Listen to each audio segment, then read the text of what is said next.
Okay, so ayan po, isang mapagpalang araw po sa inyong lahat mga motorsport, mga boss, mga lods, mga lodi. So another property for sale na naman po ipapakita po namin. Dito naman po sa bayan po ng Balungaw, lalawigan po ng Pangasinan. So ito na po yung property na binibenta, 8.2 hectare po ito.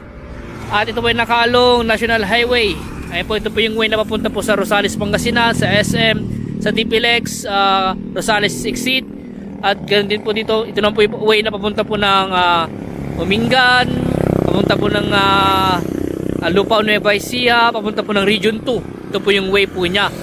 At malapit lang po ito sa town proper po ng Balungaw. Siguro nasa mga 2 minutes driving lang po, baka wala pa. And then sa town proper naman po ng Rosales, siguro sa mga kulang-kulang 5 minutes driving po.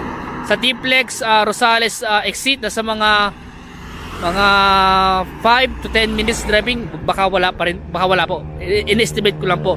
So 8.2 hectare na may presyo pong 1,200 square meter po. Yun po ang sabi ng source po namin sa property na ito. So simula po doon sa banda road, sa may doon po sa may taong nakaputi, may pader po doon, at hanggang doon po sa banda roon naman, sa may pader doon sa banda dulong doon, nasa mga 200 meters po, mahigit almost 200 meters more or less po ang estimate po naming boundary po niya. So hanggang doon pa po yan, doon po sa may diki po na yun, gaganon po siya doon sa may mga puno na yun. At dito po ganyan, makikita nyo po sa drone video po yung estimate boundary lang naman po ng property.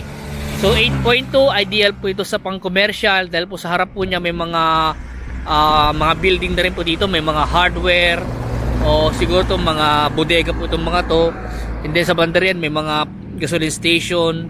So ito pong property na to ideal po sa commercial and industrial purposes po. So may mga power line at saka internet connection na rin po dito. At meron na rin po yung source of water po ito, Nawasa, sigurado po yan, Nawasa. And then pwede rin po yung mag deep well kung sakasakali.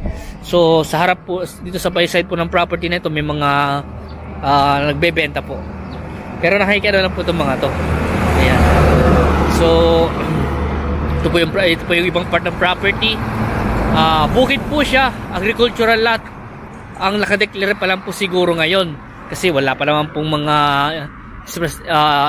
building o infrastructure na itayo po dito sa property na ito. So dito po sa harap po ng property may mga bodega tsaka hardware po. Ayan. So hanggang doon pa po yan, sa bandoroon yung boundary po niya.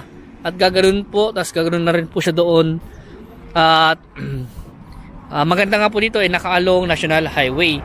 So sa mga naghahanap po dyan ng maluwang, ideal po ito sa sa mga sa mall o yan, sa mga subdivided lot, mga pang subdivision.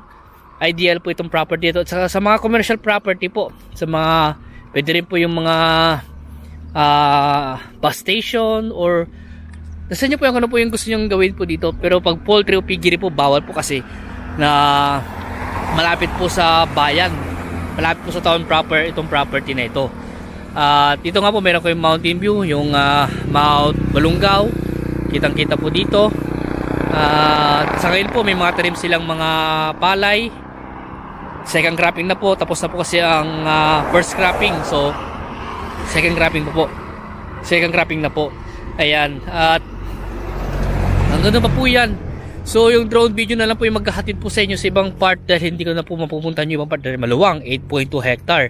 At ito po ay titled property, sabi ng source po namin. At ito nga po ay hindi ko na po natanong kung tax updated. Pero kung hindi po siya tax updated, babayaran po ng seller po yun para ma-update po yung kanyang amilyar. Yung tax po niya, yung real property tax po niya sa assessor o sa munisipyo po. So hanggang dito po yan sa banda rito. Siguro because dito po sa banda rito yung boundary. Sa boundary po niya dito. So hanggang dito po siguro estimate po namin.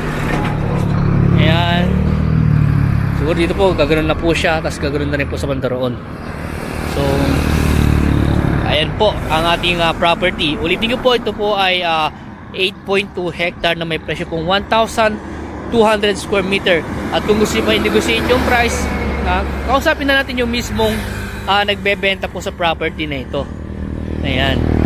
So mga ano po dyan, naghahanap po ng pang bodega nila, baka ito na po yung nahanap po ninyo na maluwang na property at malapad yung kanyang frontage po. Ayan. At very accessible po, malapit sa T-Plex exit, malapit sa town proper, kaya ideal po for commercial and industrial purposes po ang property po na ito. So panoorin po yung drone video po niya para makita niyo po yung kabuuan ng property.